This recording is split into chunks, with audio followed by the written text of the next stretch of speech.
Maharashtra today 24 news सत्य परिस्थितीचा सविस्तर आढावा। विविध राज्यांमधून कार चोरी करणाऱ्या टोळीचा पर्दाफाश, 4 कारसह आरोपी अटकेत। महाराष्ट्रासह विविध राज्यांमधून कार चोरी करून त्यांना बनावट क्रमांक लावून इतर राज्यात विक्री करणाऱ्या टोळीचा सोलापूर पोलिसांनी पर्दाफाश केला आहे। या प्रकरणी एका आरोपीला अटक करण्यात आली असून त्याच्याकडून 4 चोरीच्या कार जप्त करण्यात आल्या आहेत। फौजदार चावडी पोलीस ठाण्यात याबाबत गुन्हा दाखल करण्यात आला आहे। सोलापूर शहरातील अवंतीनगर परिसरातून सूर्यभान पाटील यांची कार चोरीला गेल्याची घटना घडली होती। या प्रकरणी फौजदारी चावडी पोलीस ठाण्यात गुन्हा दाखल करण्यात आला होता। या गुन्ह्याचा तपास सुरू असताना पोलिसांना काही महत्त्वाचे धागेदोरे मिळाले। तपासादरम्यान पोलिसांनी तेलंगणातील निजामाबाद येथे समद शेख याला संशयाच्या आधारावर ताब्यात घेतले। त्याच्याकडे चौकशी केली असता विविध ठिकाणांहून चोरी करण्यात आलेल्या 4 कार पोलिसांनी जप्त केला। या वाहनांना बनावट क्रमांक लावून इतर राज्यात विक्री करण्यात येत असल्याचं प्राथमिक तपासात समोर आले आहे। या प्रकरणात आणखी कोणाचा सहभाग आहे, चोरीच्या गाड्या नेमक्या कुठून चोरल्या गेल्या आणि या रॅकेटचे इतर धागेदोरे कोणते आहेत त्याचा सखोल तपास सोलापूर पोलीस करीत आहेत।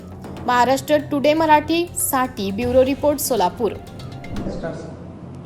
सोलापूर शहरामध्ये फौजदार चावडी पोलीस स्टेशनच्या अंतर्गत 20 मे 2026 रोजी एक गुन्हा दाखल झाला होता।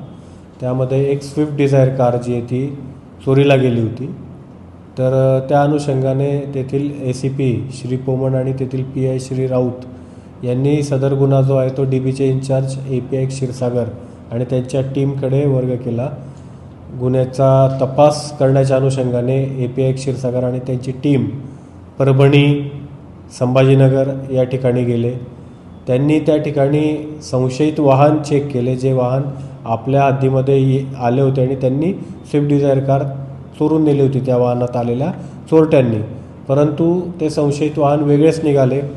मग त्यांनी ओरिजिनल जे वाहन होतं त्या वाहनाचा मागोवा घेत ते लातूर, औसा या मार्गे हैदराबाद आणि नंतर तामिळनाडू इथपर्यंत गेले आणि त्या तामिळनाडूमध्ये गेल्यानंतर त्यांना ॲक्च्युअल जे चोरटे ज्या गाडीमध्ये आले होते, ज्या कारमध्ये आले होते ते तामिळनाडूमध्ये त्यांना सापडले, तामिळनाडूच्या एका गावात सापडले आणि त्या चोरट्यांना त्यांनी ताब्यात घेतल्यानंतर त्यांच्याकडनं एक वाहन चोरीची गँग त्यांनी ओपन केलेली आहे आणि आतापर्यंत API क्षीरसागर आणि DBचे पथक यांनी जवळपास 4 व्हेकल चोरीला गेलेल्या रिकवर केलेल्या आहे।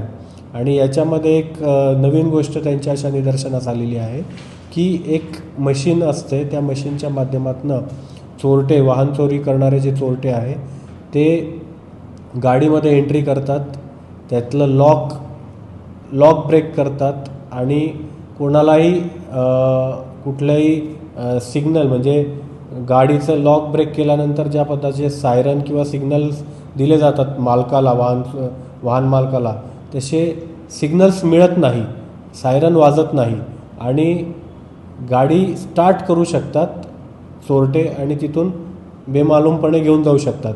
अशा पद्धतीचं मशीनसुद्धा त्यांच्या तपासामध्ये निष्पन्न झालेलं आहे। ते मशीन ते रिकवर करणार आहेत आणि आणखी या गँगमधील पुढील जी लिंक आहे त्या लिंकपर्यंत ते पोहोचून ही पूर्ण गँग एक आपण ओपन करून आणखी जास्तीत जास्त वाहनं जे आहे ते रिकवर करायचा प्रयत्न करत आहोत। सध्या 4 वाहनं रिकवर झालेली आहे।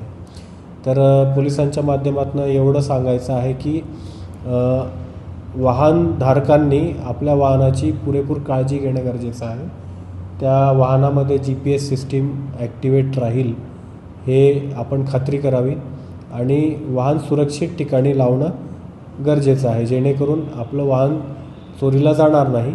आणि जे API क्षीरसागर यांच्या टीमने ज्या मशीनद्वारे चोरटे वाहन चोरी करतात त्याचा एक डेमोसुद्धा आम्ही तयार करणार आणि तो डेमोसुद्धा पब्लिकसाठी आम्ही अवेलेबल करून देणार। त्याला काही काळ लागेल, परंतु जेणेकरून जनतेला माहिती व्हायला पाहिजे की कशा पद्धतीचे वेगवेगळे टेक्निक चोरटे वापरत आहेत। तर अत्यंत चांगली आणि स्तुत्य कामगिरी API क्षीरसागर यांच्या DB पथकाने केलेली आहे। त्यांना मार्गदर्शन PI राऊत आणि ACP पोमण यांनी केलेलं आहे। माननीय CP सरांनी त्यांना वेळोवेळी आंतरराज्यात जाण्यासाठी परवानगी दिली, त्यामुळे ते ही चांगली कामगिरी करू शकले आणि अशाच प्रकारची चांगली कामगिरी फौजदार चावडी पोलीस स्टेशनकडनं आम्ही अपेक्षित करत आहोत. धन्यवाद. आरोपींचा पूर्वीचा रेकॉर्ड आहे आणि पूर्वीच्या रेकॉर्डच्या आधारे आम्ही त्यांच्यावरती पुढील कलमसुद्धा ॲड करणार आहोत. सर किती आरोपी अटक केले? आतापर्यंत 1 आरोपी अटक आहे आणि या गँगमध्ये आतापर्यंत जवळपास 3 आरोपींची नावं निष्पन्न झालेली आहेत. आजच महाराष्ट्र टुडे 24 न्यूजला सबस्क्राईब करा आणि सत्य परिस्थितीचा सविस्तर आढावा पहा.